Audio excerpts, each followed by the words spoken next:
Selamat pagi rekan-rekan mahasiswa.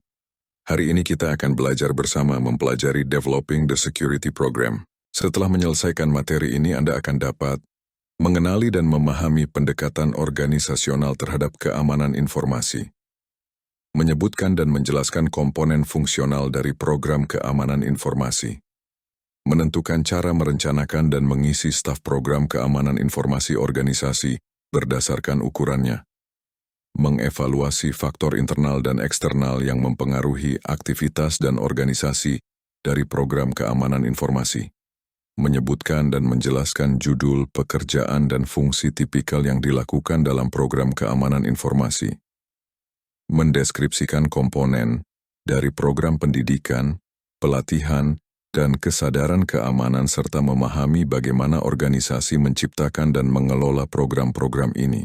Beberapa organisasi menggunakan istilah program keamanan untuk menggambarkan seluruh kumpulan personel, rencana, kebijakan, dan inisiatif terkait keamanan informasi. Istilah program keamanan informasi digunakan di sini untuk menggambarkan struktur dan organisasi dari upaya yang melibatkan risiko terhadap aset informasi organisasi. Dalam mengatur program keamanan informasi, beberapa variabel yang menentukan strukturnya meliputi budaya organisasi, ukuran, personel keamanan, anggaran keamanan, dan anggaran modal keamanan. Seiring dengan pertumbuhan ukuran organisasi, Departemen Keamanan cenderung tidak dapat mengimbangi kompleksitas infrastruktur organisasi yang semakin rumit. Pengeluaran keamanan per pengguna dan per mesin menurun secara eksponensial seiring dengan pertumbuhan organisasi, sehingga banyak organisasi kesulitan dalam menerapkan prosedur keamanan yang efektif. Organisasi besar dengan jumlah komputer antara 1.000 hingga 10.000 memiliki Departemen Keamanan Informasi yang cenderung membentuk dan mereformasi kelompok internal untuk menghadapi tantangan jangka panjang sekaligus mengelola operasi keamanan sehari-hari. Pada ukuran ini, pendekatan keamanan organisasi telah matang dengan mengintegrasikan perencanaan dan budaya ke dalam kebijakan, di mana sebagian besar keputusan keamanan didasarkan pada hal tersebut. Sayangnya, organisasi besar cenderung mengalokasikan jumlah yang relatif kecil untuk keamanan.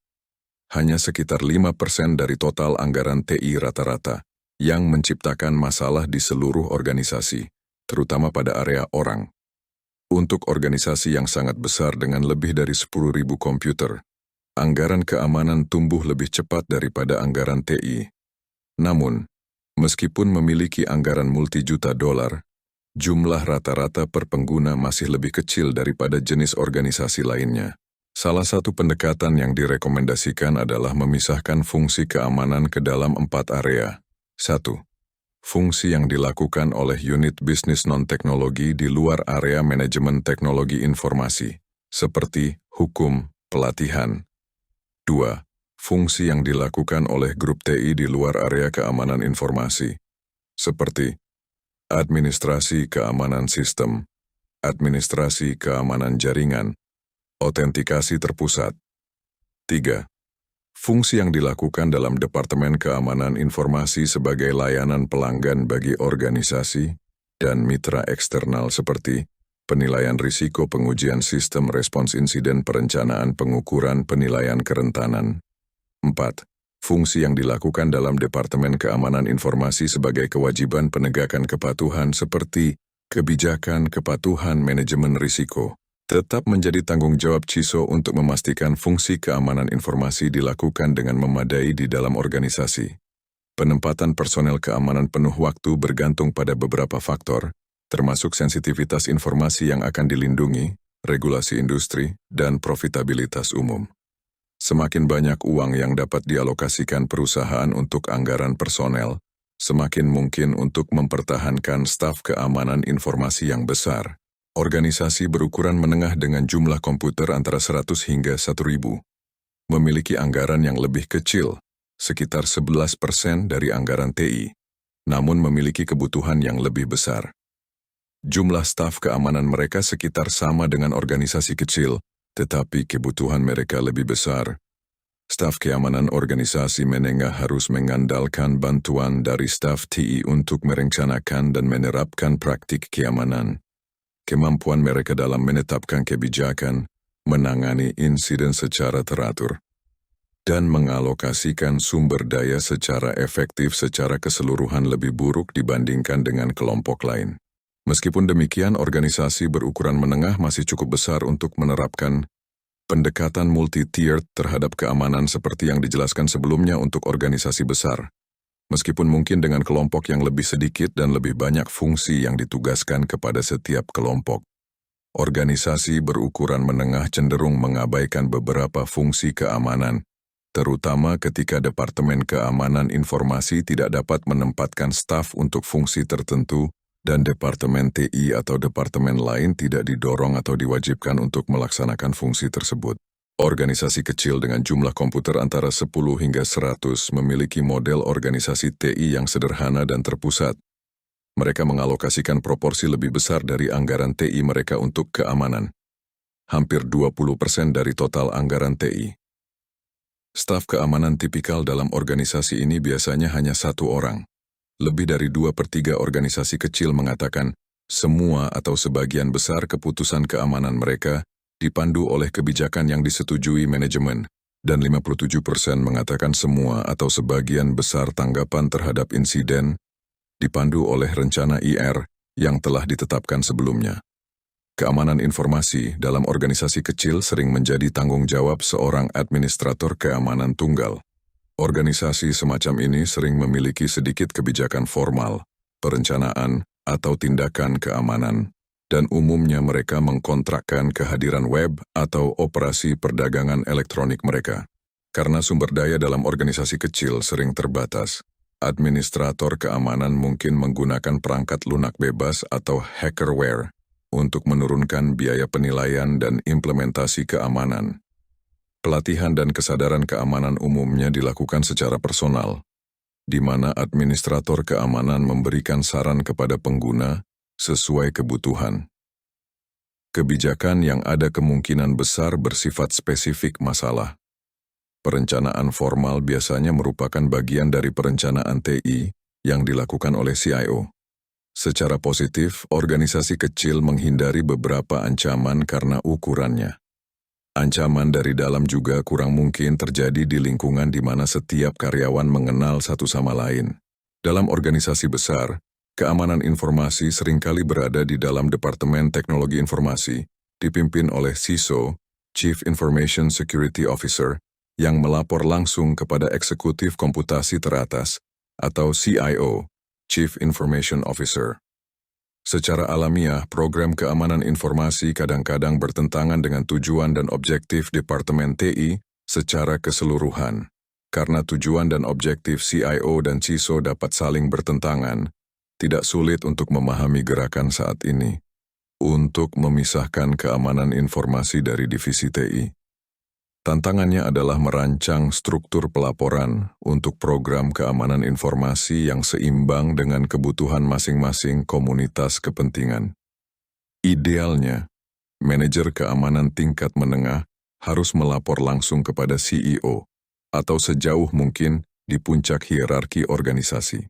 Kebutuhan keamanan informasi dari setiap organisasi bersifat unik, tergantung pada budaya, ukuran, dan anggaran organisasi tersebut.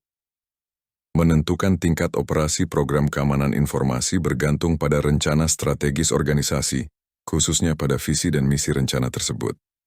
CIO dan CISO sebaiknya menggunakan 2 dokumen ini untuk merumuskan pernyataan misi untuk program keamanan informasi. Posisi keamanan informasi dapat diklasifikasikan ke dalam salah satu dari 3 jenis. 1 yang mendefinisikan, 2 yang membangun, dan 3 yang mengelola.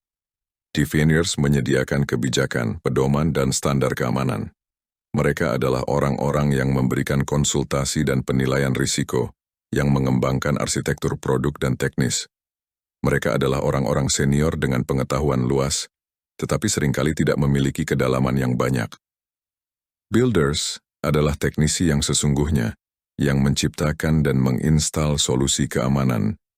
Terakhir, ada orang-orang yang mengoperasikan dan mengelola alat keamanan, fungsi pemantauan keamanan, dan orang-orang yang terus-menerus meningkatkan proses-proses tersebut.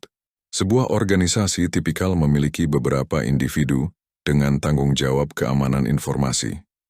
Meskipun gelar yang digunakan mungkin berbeda, sebagian besar fungsi pekerjaan dapat dimasukkan ke dalam salah satu dari yang berikut. Chief Information Security Officer (CISO), Manajer keamanan, administrator dan analis keamanan, teknisi keamanan, staf keamanan, integrasi keamanan dan layanan bantuan. Bagian penting dari tim keamanan informasi adalah layanan bantuan yang meningkatkan kemampuan tim keamanan untuk mengidentifikasi masalah potensial. Ketika pengguna menelepon layanan bantuan dengan keluhan tentang komputer, jaringan, atau koneksi internet mereka, masalah pengguna tersebut mungkin terkait dengan masalah yang lebih besar, seperti hacker, serangan denial of service, atau virus. Karena teknisi layanan bantuan menjalankan peran khusus dalam keamanan informasi, mereka membutuhkan pelatihan khusus. Setelah tempat program keamanan informasi, InfoSec, di organisasi ditetapkan, perencanaan untuk program pendidikan, pelatihan, dan kesadaran keamanan, SETA, dimulai. Program SETA dirancang untuk mengurangi kejadian pelanggaran keamanan yang tidak sengaja oleh karyawan, kontraktor, konsultan, vendor, dan mitra bisnis. Program SETA terdiri dari 3 elemen: pendidikan keamanan, pelatihan keamanan, dan kesadaran keamanan. Program kesadaran, pelatihan, dan pendidikan keamanan menawarkan 2 manfaat utama. 1. Dapat meningkatkan perilaku karyawan. 2. Memungkinkan organisasi untuk meminta pertanggungjawaban karyawan atas tindakan mereka. Tujuan SETA adalah untuk meningkatkan keamanan. 1. Dengan membangun pengetahuan mendalam sesuai kebutuhan untuk merancang, mengimplementasikan, atau mengoperasikan program keamanan untuk organisasi dan sistem. 2. Dengan mengembangkan keterampilan dan pengetahuan agar pengguna komputer dapat melakukan pekerjaan mereka sambil menggunakan sistem TI dengan lebih aman. 3. Dengan meningkatkan kesadaran akan perlunya melindungi sumber daya sistem. Karyawan dalam Departemen Keamanan Informasi yang tidak dipersiapkan oleh latar belakang atau pengalaman mereka mungkin didorong untuk menggunakan metode pendidikan formal. Sejumlah institusi pendidikan tinggi, termasuk perguruan tinggi dan universitas, menyediakan kursus formal dalam bidang keamanan informasi. Sayangnya, tinjauan terbaru terhadap institusi-institusi tersebut yang menawarkan program formal dalam keamanan informasi atau keamanan komputer menemukan bahwa mayoritas dari mereka yang memberikan gelar, sarjana atau magister, sebenarnya memberikan gelar dalam ilmu komputer atau sistem informasi yang mencakup 1 atau 2 kursus dalam keamanan informasi. Pengembangan kurikulum keamanan informasi adalah setiap institusi yang merancang kurikulum formal dalam keamanan informasi harus dengan hati-hati memetakan hasil pembelajaran yang diharapkan dari kurikulum yang direncanakan ke tujuan pembelajaran kursus untuk menetapkan pengetahuan yang akan diajarkan. Pembuatan peta pengetahuan dapat sulit karena banyak akademisi tidak menyadari subdisiplin yang ada dalam bidang keamanan informasi, yang masing-masing mungkin memiliki persyaratan pengetahuan yang berbeda. Kedalaman pengetahuan ditunjukkan oleh tingkat penguasaan menggunakan taksonomi, tujuan pembelajaran yang sudah mapan atau skala sederhana, seperti memahami, pencapaian, kecakapan, penguasaan. Karena banyak institusi tidak memiliki acuan untuk keterampilan dan pengetahuan yang diperlukan untuk area pekerjaan tertentu, seringkali mereka merujuk pada sertifikasi yang ditawarkan dalam bidang tersebut. Begitu area pengetahuan diidentifikasi, area pengetahuan umum digabungkan ke dalam domain pengajaran. Dari mana kursus individu dapat dibuat? Kursus harus dirancang sehingga siswa dapat memperoleh pengetahuan dan keterampilan yang diperlukan setelah menyelesaikan program. Langkah terakhir adalah mengidentifikasi pengetahuan prasyarat untuk setiap kelas. Pelatihan keamanan melibatkan memberikan anggota organisasi informasi terperinci dan instruksi langsung untuk memungkinkan mereka menjalankan tugas mereka secara aman.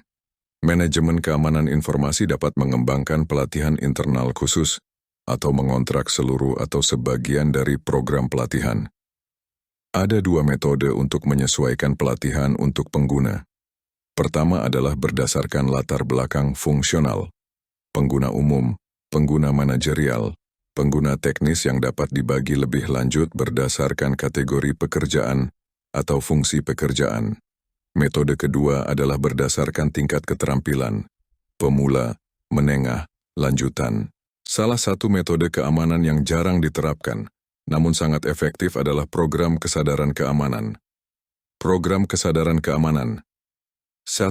Menciptakan dasar bagi pelatihan dengan mengubah sikap organisasi untuk menyadari pentingnya keamanan dan konsekuensi buruk dari kegagalan keamanan. Dan 2. Mengingatkan pengguna tentang prosedur yang harus diikuti. Saat mengembangkan program kesadaran ada beberapa ide penting yang perlu diingat. Fokus pada orang sebagai bagian dari masalah dan juga sebagai bagian dari solusi. Hindari menggunakan istilah teknis. Gunakan bahasa yang dipahami pengguna. Tentukan setidaknya satu tujuan pembelajaran kunci, nyatakan dengan jelas dan berikan detail dan cakupan yang cukup untuk memperkuat pembelajaran tersebut. Jadikan suasana ringan, hindari menggurui pengguna. Jangan memberikan terlalu banyak detail atau informasi berlebih kepada pengguna. Bantu pengguna memahami peran mereka dalam keamanan informasi dan bagaimana pelanggaran keamanan dapat memengaruhi pekerjaan mereka. Manfaatkan media komunikasi internal untuk menyampaikan pesan. Jadikan program kesadaran formal, rencanakan dan dokumentasikan semua tindakan. Sediakan informasi yang baik secara dini, daripada informasi yang sempurna terlambat. Program pelatihan dan kesadaran yang efektif membuat karyawan bertanggung jawab atas tindakan mereka. Penyebaran dan penegakan kebijakan menjadi lebih mudah ketika program pelatihan dan kesadaran telah diterapkan. Menunjukkan kehati-hatian dan kewaspadaan dapat membantu melindungi lembaga dari tuntutan hukum. Komponen-komponen kesadaran keamanan tersedia dalam berbagai bentuk dengan biaya rendah atau tanpa biaya. Namun, ada juga komponen yang bisa sangat mahal jika dibeli dari luar. Komponen-komponen kesadaran keamanan meliputi hal-hal berikut: video, poster dan spanduk, ceramah dan konferensi, pelatihan berbasis komputer, buletin brosur dan selebaran, barang-barang kecil, gelas kopi, pulpen, pensil, kaos, papan pengumuman. Komponen-komponen ini digunakan untuk menyebarkan informasi dan pesan keamanan kepada anggota organisasi dengan berbagai cara yang kreatif dan menarik. Organisasi dapat membuat halaman web atau situs yang didedikasikan untuk mempromosikan kesadaran keamanan informasi. Seperti metode kesadaran keamanan informasi lainnya, tantangannya adalah memperbarui pesan-pesan dengan cukup sering agar tetap segar. Newsletter terbaru dan yang diarsipkan dapat diunggah ke situs web, bersama dengan rilis pers, penghargaan, dan pengakuan lainnya. Beberapa tips untuk membuat dan memelihara situs web pendidikan adalah: 1. Lihat apa yang sudah ada di luar sana. 2. Rencanakan dengan baik. 3. Usahakan waktu loading halaman seminimal mungkin. 4. Cari umpan balik. 5. Jangan menganggap apapun dan periksa semuanya. 6. Luangkan waktu untuk mempromosikan situs Anda. 7. Rekomendasi terakhir adalah menempatkan situs web Anda di dalam intranet. Sekian penjelasan materi hari ini. Terima kasih dan jangan lupa like, comment, and subscribe untuk mendapatkan materi terbaru dari kami.